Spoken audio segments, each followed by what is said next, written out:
and any remaining adhesive with a solvent. Clean the floor thoroughly.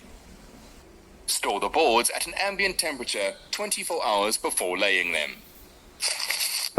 Take off the protective layer from the flooring. Place the board carefully on the ground and press down to make it stick. Place the next board in line with the first, ensuring the ends touch. Carry on until you approach the side of the wall.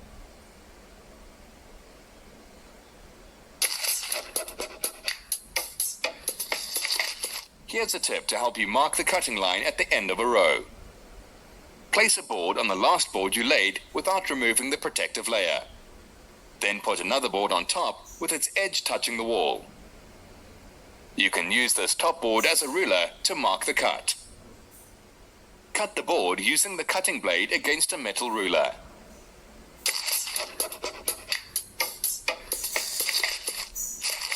Begin laying the next row, staggering the row by the length of a half a board. Continue in this manner, laying row after row, ensuring that you press down firmly on the flooring as you go along. At the end, for the row adjacent to the wall, use the same technique of putting one board on another to mark the cutting line.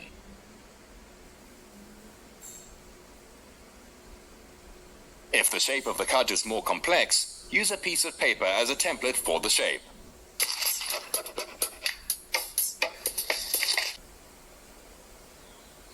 An easy kind of floor covering which